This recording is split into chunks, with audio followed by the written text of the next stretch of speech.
الحمد لله الذي أنزل على عبده الكتاب ولم يجعل له عوجا وصلى الله على سيد الأنبياء وعلى آله وأصحابه وأجمعين أما بعد فأعوذ بالله من الشيطان الرجيم بسم الله الرحمن الرحيم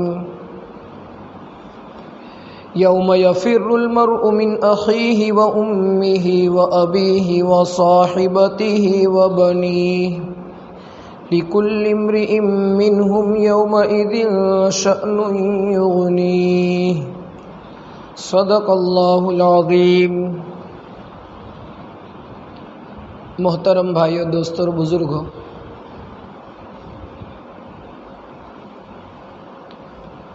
اللہ تعالیٰ نے اپنے فضل سے ہم سب کو ایمان والا بنایا ہے۔ ایمان والا مسلمان اس کو کہتے ہیں جو اللہ کے نبی کی بتائی ہوئی باتوں کو مانتا ہو۔ اللہ تعالیٰ نے دنیا میں نبیوں کو کیوں بھیجا؟ نبیوں کو بھیجنے کا مقصد کیا تھا؟ بہت سارے مقاصد بیان کیے جاتے ہیں، ان میں ایک مقصد یہ بھی بیان کیا گیا کہ اللہ تعالیٰ کی رحمت کا تقاضا تھا کہ نبی بھیجے، چونکہ اللہ بڑے رحمان اور رحیم ہے، بڑے مہربان ہے اپنے بندوں پر، اور بندے جتنے بھی چاہے دماغ لگا لیوے، جتنے بھی چاہے سوچ اور سمجھ لگا لیوے، جتنے بھی چاہے سائنٹسٹ بن جاوے، لیکن انسان صرف وہی سوچ سکتا ہے جو اس کی نظر میں آ سکتا ہے، جہاں تک اس کی مشینری پہنچ سکتی ہے، یعنی آسمان کے نیچے کی باتیں وہ انسان اپنی سوچ اور سمجھ سے اور اپنے غور و فکر سے سمجھ سکتا ہے۔ آسمان کے اوپر کا نظام کیا ہے وہ انسان اپنی مرضی سے نہیں سمجھ سکتا، چاہے جتنی بھی مشینری لگا دے وہ نہیں سمجھ سکتا آسمان کے اوپر کا نظام۔ اسی طریقے سے دنیا میں کوئی انسان چاہے کتنا بھی بڑا ہوشیار ہو جائے، وہ سارے داؤ پیچ اس پر لگا سکتا ہے کہ انسان موت تک کیا کر سکتا ہے اور موت تک کیا ہوگا، مرنے کے بعد پھر کیا ہوگا، یہ انسان کی اپنے سوچ کی اور اپنے بس کی بات نہیں ہے۔ تو اللہ تعالیٰ نے دنیا میں نبیوں کو بھیج کر لوگوں کو صرف یہی بتایا کہ موت کے بعد کیا ہوگا، آسمان کے اوپر کا نظام کیا ہے، وہ ساری باتیں اللہ تعالیٰ نے نبیوں کے ذریعے سے بتائی، اور نبیوں کے ذریعے سے اللہ تعالیٰ نے اپنے بندوں پر ایک احسان کیا تاکہ انسان نبیوں کے ذریعے سے بتائی ہوئی باتوں کو مان لے اور مان کر اس پر عمل کرے، آگے آنے والی آفتوں سے بچ جائے۔ اس موت کے بعد کی خبروں کو بیان کرنے کے لیے اللہ تعالیٰ اپنے بندے سے کیا چاہتے ہیں، اللہ کی چاہت کو بیان کرنے کے لیے اللہ تعالیٰ نے اس دنیا میں کم و بیش 1,24,000 انبیاء کو بھیجا۔ سب سے پہلے نبی ہم سب کے ابا سیدنا حضرت آدم علیہ السلام تھے، اور سب سے آخری نبی ہم سب کے آقا تاجدار مدینہ جناب محمد الرسول اللہ صلی اللہ علیہ وسلم کی ذات مبارک ہے۔ آپ نے آ کر کے ہم لوگوں کے لیے وہ باتیں بتائی جس کو ہم نہیں جانتے تھے۔ گزشتہ جمعہ کو میں نے آپ حضرات کے سامنے قیامت کے دین کو بیان کرنا شروع کیا تھا۔ میں نے یہ بتایا تھا قیامت کے دین اللہ تعالیٰ کے عرش کے سائے کے علاوہ دوسرا کوئی سایہ نہیں ہوگا، اور گرمی بڑی سخت ہوگی۔ اللہ تعالیٰ کچھ قسم کے لوگوں کو اس دن سایہ نصیب فرمائیں گے، رحمت والا۔ آج میں نے خطبے میں آپ کے سامنے وہ آیت پڑھی جس میں اللہ تعالیٰ ارشاد فرماتے ہیں وہ قیامت کا دن ایسا ہوگا جس میں انسان اپنے بھائی کو دیکھ کر کے بھاگے گا. جس بھائی کے واسطے دوسرے بھائی نے زندگی بھر کمایا ہوگا، قربانیاں دی ہوگی، جان مال بچھایا ہوگا، ختم کیا ہوگا، اس کے پیچھے تھکایا ہوگا اپنے جسم کو، وہ بھائی اپنے بھائی کو دیکھ کر قیامت کے دن بھاگے گا. ہو سکتا ہے دنیا میں بھی کوئی بھائی دوسرے بھائی کو دیکھ کر بھاگے، جیسے آج کل چل رہا ہے. آپس میں دشمنیاں اس حد تک پہنچ چکی ہے، ایک بھائی دوسرے بھائی کا منہ دیکھنے کے لیے تیار نہیں، یہاں تک کہ میت ہو جاتا ہے تو ناش بھی دیکھنے نہیں جاتے. کیا لوگوں کے دل بن گئے ہیں، کندھا دینے کے لیے نہیں جاتے. ایک بھائی کے میت میں دوسرا بھائی آیا تو بیچ والے لوگ اس کو کھڑا کر کے بھگا دیتے ہیں. ہو سکتا ہے ایسا ہو، لیکن ماں اپنے بیٹے سے کبھی دور نہیں بھاگتی. اللہ فرماتے ہیں قیامت کے دن ماں بھی اپنے بیٹے کو دیکھ کر بھاگے گی.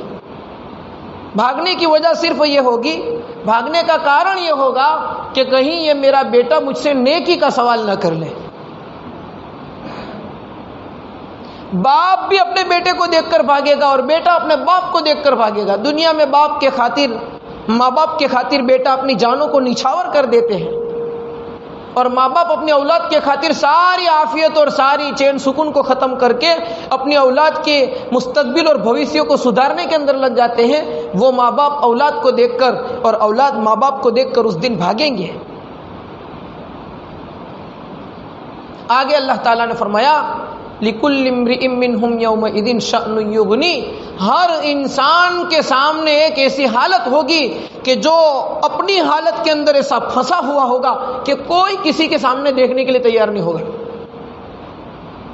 اس دن دو طرح کے لوگ ہوں گے، وجوہ یومئذ ناظرۃ الی ربها ناظرہ.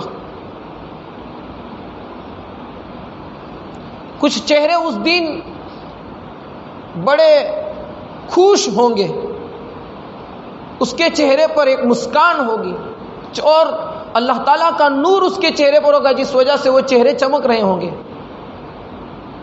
اور کچھ چہرے ایسے ہوں گے جن سے دور سے دیکھ کر ایسا لگے گا کہ ان کے چہرے پر تو دھول چھائی ہوئی ہے، غبار اڑا ہوا ہے، اور ایک دم کالے کلوٹے چہرے ہوں گے. وہ دن ایسا ہوگا جس میں اللہ تعالیٰ نے اللہ کے نبی کے ذریعے سے ہمیں بتایا.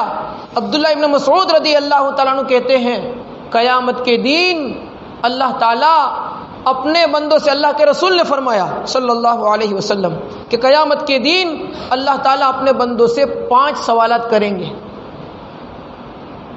حضرت عدی ابن حاتم کہتے ہیں اللہ کے نبی صلی اللہ علیہ وسلم نے فرمایا قیامت کے دن انسان جب اللہ تعالیٰ کے سامنے کھڑے ہوں گے، دائیں طرف دیکھیں گے تو نیکیاں نظر آئے گی، بائیں طرف دیکھیں گے گناہ نظر آئیں گے، سامنے دیکھیں گے جہنم کی آگ نظر آئے گی. ایسے موقع پر اللہ تعالیٰ بندے کو اپنے پاس کھڑا کر کے ڈائریکٹ بغیر کوئی واسطے کے سوال کریں گے. پہلا سوال ہوگا زندگی کہاں گزاری. ایک بہت بڑا اللہ کا احسان ہے ہم پر. کبھی کوئی پریکشا لینے والا پریکشا لینے سے پہلے سوالات دکھاتا نہیں ہے کہ میں یہ پوچھوں گا پریکشا میں. لوگ پیپر کیا ہے اس کو معلوم کرنے کے لیے کروڑوں روپے خرچ کر دیتے ہیں تاکہ پتہ چل جائے پریکشا میں کیا سوال پوچھے جائیں گے. جو سوال پوچھے جائے اس کی تیاری کر لی. اس لیے اللہ کے نبی نے بتا دیا قیامت کے دن یہ 5 سوال ہوں گے، تیاری کر لو. پہلا سوال زندگی کہاں گزاری.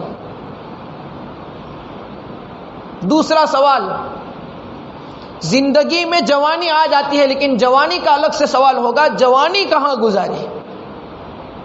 چونکہ جوانی میں انسان کو تندرستی ملتی ہے، قوت اور طاقت ملتی ہے، اس لیے اللہ کی طرف سے جوانی کے بارے میں مستقلاً الگ سوال ہوگا کہاں گزاری. اسی لیے گزشتہ جمعہ کو میں نے بتایا تھا عرش کا سایہ پانے والے وہ لوگ ہوں گے جس میں ان 7 قسم میں سے ایک وہ بھی ہوگا شاب نشأ فی عبادت اللہ، وہ جوان جس نے اپنی جوانی کو اللہ کی عبادت کے اندر گزارا ہو. تو جوانی کے متعلق سوال ہوگا. تیسرا سوال ہوگا مال کہاں سے کمایا؟ مال کہاں سے کمایا؟ چوتھا سوال ہوگا مال کہاں خرچ کیا؟ مال کے متعلق 2 سوال قیامت کے دن. اور 5واں سوال ہوگا، چونکہ ہر مسلمان کو اتنا علم سیکھنا ضروری ہے جس سے حلال اور حرام کی پہچان آ جائے.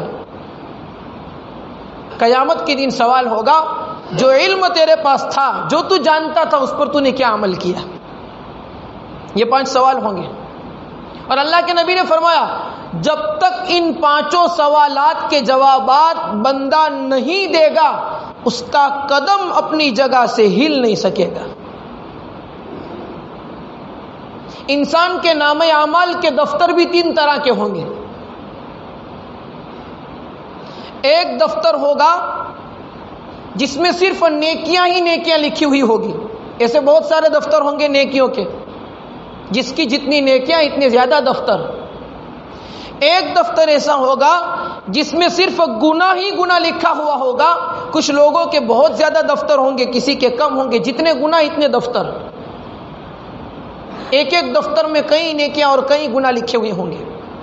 اور تیسرا ایک دفتر ہوگا جس میں وہ لکھا ہوگا، اللہ کے نبی صلی اللہ علیہ وسلم فرماتے ہیں، ترمذی شریف کی روایت ہے، تیسرے دفتر میں لکھا ہوا ہوگا کہ اللہ تعالیٰ نے اس بندے کو دنیا میں کتنی نعمتیں دی تھی. بہت ساری نعمتیں لکھی ہوئی ہوگی. 3 طرح کے دفتر ہوں گے. اور ہر بندے کو اللہ تعالیٰ کے سامنے، زیادہ تر لوگوں کو اللہ تعالیٰ کے سامنے 3 مرتبہ پیش کیا جائے گا. اللہ کے نبی فرماتے ہیں 3 مرتبہ. پہلی مرتبہ کچھ لوگوں کو اللہ تعالیٰ کے سامنے پیش کیا جائے گا. وہ بندے کہیں گے اللہ یہ گناہ میرے ہے ہی نہیں، یہ جھوٹ لکھا ہوا ہے، انکار کر دیں گے. لیکن پھر اللہ تعالیٰ کی طرف سے ایک تدبیر چلائی جائے گی، کچھ کام ایسے کیے جائیں گے، بتایا جائے گا. کبھی ایسا ہوگا کوئی انکار کرے گا اللہ میں نے گناہ نہیں کیا، اللہ تعالیٰ منہ پر مہر لگا دیں گے، تالا مار دیں گے، زبان کچھ نہیں بول سکے گی. الیوم نختم علی افواہہم وتکلمنا ایدیہم. اللہ ہاتھ سے پوچھیں گے تو نے کیا کمایا تھا، ہاتھ سے کیا کمایا تھا، حلال تھا یا حرام؟ ہاتھ جواب دے دے گا. وتشہد ارجلہم. اللہ پیر سے پوچھیں گے کہاں چل کے گیا تھا، نماز پڑھنے کے لیے مسجد کی طرف گیا تھا یا بازار کی طرف گناہ کرنے کے لیے گیا تھا یا اور کوئی جگہ کے اوپر گیا تھا، رسم و رواج پورا کرنے کے لیے اسلام کو چھوڑ کر دوسرے راستے پر چلا تھا یا اللہ کی اطاعت کے لیے اللہ کے راستے کے اندر چلا تھا. قدم بولیں گے.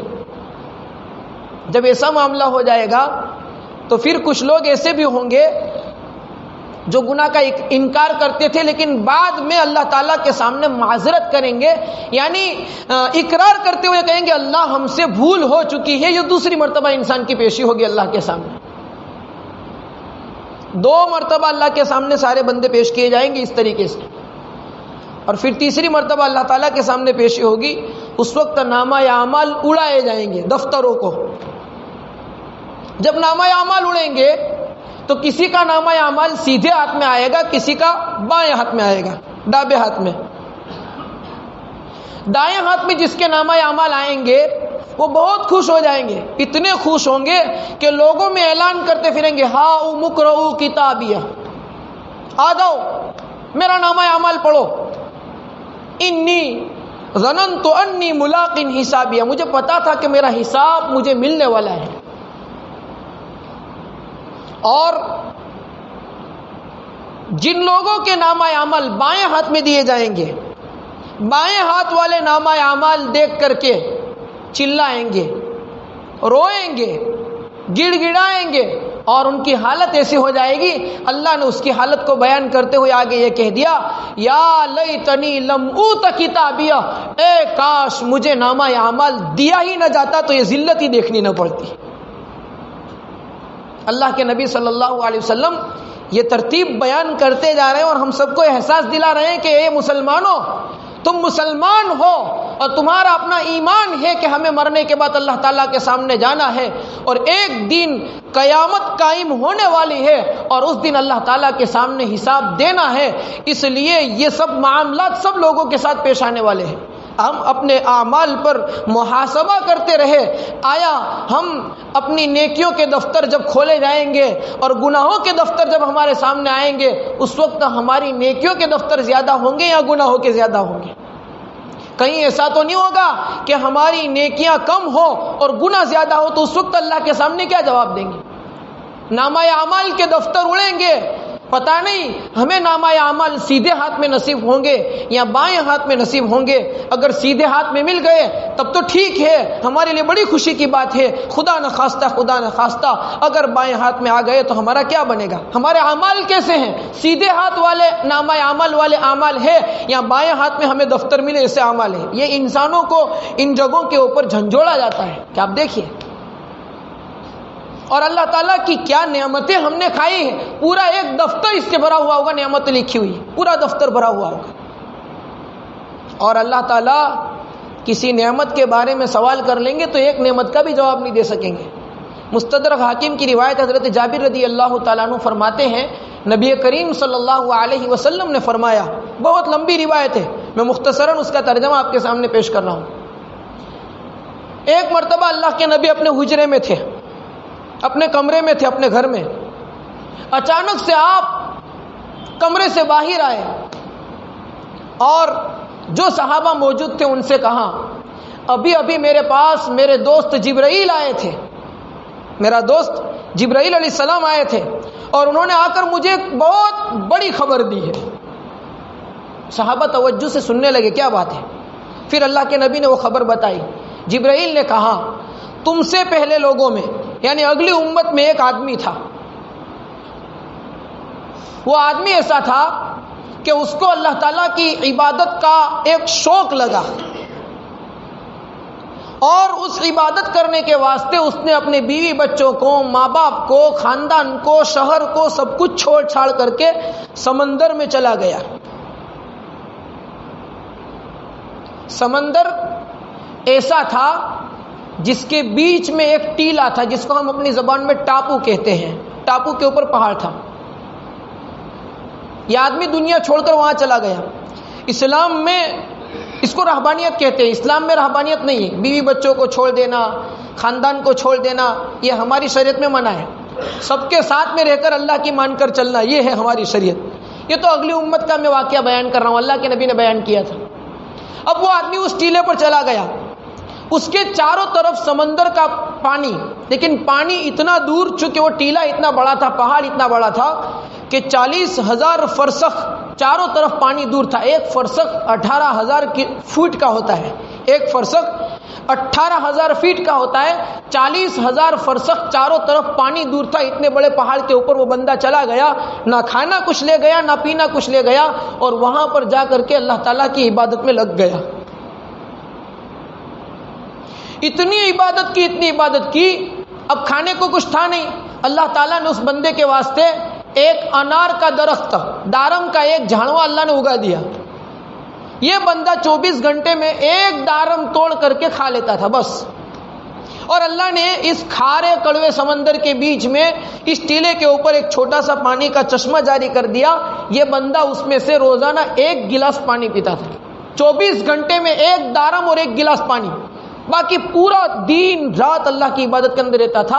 اللہ کے نبی نے فرمایا, اسی حالت میں اس بندے نے 500 سال تک اللہ تعالیٰ کی عبادت کی. 500 سال تک. جب اس کی موت کا وقت آیا تو اس بندے نے اللہ سے دعا کی, اللہ میں چاہتا ہوں کہ میرے جسم کو مٹی نہ کھائے اور مجھے موت اس حالت میں آئے کہ میں سجدے کی حالت میں ہوں. اللہ نے اس بندے کی دعا کو قبول کر لیا. اللہ تعالیٰ نے اس بندے کو اس پہاڑ کے اوپر سمندر کے بیچ میں سجدے کی حالت میں موت دے دی. اور اللہ کے نبی نے فرمایا, وہ بندہ آج بھی سجدے کی حالت میں ہے اور قیامت تک سجدے کی حالت میں رہے گا. لیکن اللہ نے یہ معاملہ دنیا والوں سے چھپا کر رکھا ہے, کوئی دنیا والا وہاں پر پہنچے گا نہیں. اب آگے سننا کیا ہوتا ہے, اللہ کے نبی کیا فرماتے ہیں.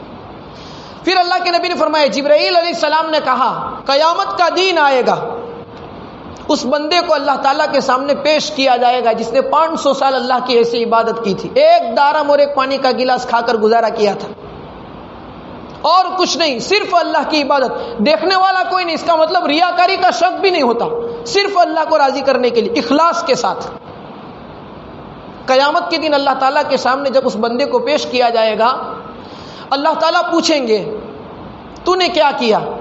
وہ بندہ کہے گا اللہ 500 سال تک صرف تجھے راضی کرنے کے لیے اخلاص کے ساتھ تیری ایسی عبادت کی کہ پل جھپکنے کے برابر تیری نافرمانی نہیں کی ہے. اللہ تعالیٰ فرمائیں گے میرے فرشتوں، میرے اس بندے نے بڑی اچھی عبادت کی ہے، اس بندے کو میرے فضل سے جنت میں لے جاؤ. اللہ یہ فرمائیں گے اس بندے کو میرے فضل سے جنت میں لے جاؤ.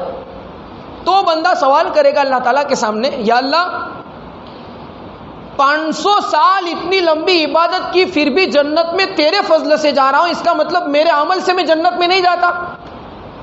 اللہ تعالیٰ فرمائیں گے نہیں، تیرے عمل سے تو جنت میں نہیں جا سکتا. وہ آدمی کہے گا اللہ میرے عمل سے میں جنت میں نہیں جاؤں گا. اللہ فرمائیں گے میرے فرشتوں اس کو میری رحمت سے جنت میں لے جاؤ. پھر سے وہ سوال کرے گا دوسرا، اللہ کیا تیرے فضل سے میں جنت میں نہیں جاؤں گا؟ اللہ تعالیٰ فرمائیں گے نہیں، میری رحمت سے تو جنت میں جا رہا ہے. پہلی مرتبہ فضل، دوسری مرتبہ رحمت، دونوں مرتبہ اللہ منع کر دیں گے، عمل سے تو جنت میں نہیں جا رہا ہے. اب اس بندے کو دل میں ایسا ہوگا کہ یار میرے عمل کا کیا، 500 سال اللہ تعالیٰ نے صرف اللہ کو راضی کرنے کے لیے میں نے عمل کیا تھا اور اللہ تعالیٰ اپنے فضل سے جنت میں بھیج رہے ہیں. تو اللہ تو چونکہ دل کی بات جاننے والے ہیں، انہ علیم بذات الصدور، اللہ دلوں کی باتوں کو جاننے والے ہیں. اللہ تعالیٰ فرشتوں سے کہیں گے اس سے میری نعمتوں کا حساب لو. 500 سال اس کو ہم نے آنکھوں کی بینائی دی تھی، آنکھوں سے دیکھ سکتا تھا. فرشتے 500 سال یہ بندہ خالی آنکھوں سے دیکھ سکتا تھا، اس کا حساب لینے جائیں گے تو اس کی 500 سال کی عبادت ختم ہو جائے گی. پھر اللہ تعالیٰ کی طرف سے گنایا جائے گا 500 سال تیرے ہاتھ پیر چلتے رہے، 500 سال تک تیری زبان چلتی رہی، 500 سال تک تیرے کان برابر سنتے رہے، ان ساری نعمتوں کا حساب دینا ابھی باقی ہے. اللہ فرمائیں گے یہ عمل کے مطابق چاہتا ہے، اس کو گھسیٹ کر کے جہنم میں پھینک دو. وہاں سے اس بندے کو فرشتے جب گھسیٹنے کے لیے لے چلتے ہیں تو وہ بندہ اللہ تعالیٰ کے سامنے عاجزی کرے گا، اے اللہ ٹھیک ہے تیرے فضل سے ہی مجھے جنت میں بھیج دیجیے، تیری رحمت سے ہی مجھے جنت میں بھیج دیجیے. اللہ اس کے لیے جنت کا فیصلہ کریں گے. جب اس کو جنت میں لے جا رہے ہوں گے، قاری طیب صاحب رحمۃ اللہ علیہ نے یہ روایت آگے بیان کی ہے جو مستدرک حاکم کے علاوہ اور کتاب کے اندر ہے. جب اس بندے کو جنت کی طرف فرشتے لے کر جائیں گے تو اس کو دل میں پھر سے خیال آئے گا کہ یار میرے 500 سال وہ عمل جو صرف اللہ کو راضی کرنے کے لیے کیا تھا اس کا کیا؟ تو اللہ تعالیٰ فرشتوں سے کہیں گے روکو روکو اس کو روکو، اس کو جہنم کی طرف خالی چکر لگانے کے لیے لے جاؤ. اب اس بندے کو جہنم کی طرف چکر لگانے کے لیے لے جایا جائے گا. جب جہنم کی آگ اتنی دور ہوگی جس کو 500 سال کی مسافت باقی ہوگی، یعنی ابھی تو آدمی چل کر 500 سال تک جہاں تک پہنچ سکتا ہے اتنا دور آگ سے ہوگا، وہاں پر فرشتے اس کو خالی کھڑا کر دیں گے کہ دیکھو یہ جہنم ہے، خالی دکھانے کے لیے. لیکن جہنم کی آگ کی لو اور تپش اتنے دور بھی ایسی لگتی ہوگی کہ تھوڑی دیر میں اس کو پیاس کی وجہ سے گلا سوکھے گا. ایک طرف اس 500 سال تک عبادت کرنے والے کا گلا سوکھ رہا ہوگا، دوسری طرف ایک قدرتی ہاتھ ظاہر ہوگا جس کے ہاتھ میں پانی کا گلاس ہوگا. یہ بندہ پانی پینے کے لیے جائے گا، فرشتے کہیں گے نہیں یہاں پانی مفت میں نہیں ملتا، اس کی قیمت دینی پڑے گی. وہ بندہ کہتا ہے اچھا کیا قیمت ہے؟ فرشتے کہیں گے 500 سال کی عبادت اخلاص والی، دو تو پانی کا گلاس ملے. وہ بندہ 500 سال کی عبادت اخلاص والی دے دے گا ایک پانی کے گلاس کے بدلے میں، پھر پانی پیے گا اور پھر فرشتے اللہ تعالیٰ کے حکم سے اس کو اللہ تعالیٰ کے پاس لائیں گے جہنم سے نکال کر کے. اللہ تعالیٰ کہیں گے جاؤ اب اس کو میری رحمت سے جنت میں داخل کرو. چونکہ وہ عاجزی کرے گا، روئے گا اللہ کے سامنے. تو اللہ کے نبی نے فرمایا اس کے بعد اس بندے کو اللہ تعالیٰ قبول فرما لیں گے اور اس کی عاجزی کی وجہ سے، ان کے رونے کی وجہ سے اللہ تعالیٰ اس کو اپنے فضل اور رحمت سے جنت میں داخل کریں گے. کوئی بندہ اپنے عمل کی وجہ سے جنت میں نہیں جا سکتا. کسی کا کوئی عمل اس کو جہنم سے بچا نہیں سکتا جب تک اللہ نہ بچا. ایک صحابی نے پوچھا یا نبی اللہ آپ کا عمل بھی آپ کو جہنم سے نہیں بچا سکتا؟ تو کہ نہیں. اللہ کے نبی فرمایا مجھے بھی اللہ تعالیٰ کے فضل ہی سے جنت نصیب ہوگی. اللہ کی رحمت مجھے ڈھانپ لے گی تو ہی میں جنت میں جا سکوں. یہ قیامت کے دن کا وہ منظر ہوگا جس میں 500 سال کی ایسی عبادت جو پل جھپکنے کے برابر نافرمانی نہ کہ فرشتے کہیں گے پھر بعد میں ابھی تو 500 سال انار کھایا تھا اس کا حساب باقی ہے, ایک دارم کھایا تھا روزانہ, 500 سال تک ایک گلاس پانی پیا تھا اس کا حساب باقی ہے. وہ بندہ آج ہی سو جائے گا اور کہے گا اب میرے پاس کچھ نہیں ہے. پھر اللہ تعالیٰ اپنے فضل سے جنت میں بھیجیں گے. یہ حدیث اللہ کے نبی صلی اللہ علیہ وسلم نے بیان فرمائی ہمارے لیے کہ اے لوگوں دن رات میں اللہ تعالیٰ کی کتنی نعمتوں کو استعمال کر رہے ہو. ان ساری نعمتوں کے اندر سے اللہ تعالیٰ نے اگر کسی ایک کے بارے میں سوال کر لیا تو آپ کیا جواب دو گے؟ یہ قیامت کے دن کچھ واقعات جو پیش آئیں گے, کچھ ایسے معاملے آئیں گے وہ حدیث کی کتابوں میں اللہ کے نبی صلی اللہ علیہ وسلم نے بیان فرمائے ہیں, وہ میں نے آپ کے سامنے پیش کیے. انشاءاللہ آئندہ جمعہ کو بھی اور کچھ واقعات اور کچھ معاملے جو قیامت کے دن پیش آئیں گے بندوں کے ساتھ اللہ تعالیٰ کی طرف سے کیا معاملے ہوں گے وہ انشاءاللہ آپ کے سامنے بیان کروں گا. اللہ تعالیٰ سے ہم دعا کرتے ہیں اللہ تعالیٰ ہم تمام کو موت سے پہلے موت کی تیاری کرنے کی توفیق عطا فرمائے اور ہم سب کو نامہ اعمال دائیں ہاتھ میں نصیب فرمائے اور ہم سب کو بغیر حساب کتاب کے اللہ تعالیٰ جنت الفردوس تک پہنچا دے. وصلی اللہ علی نبی کریم.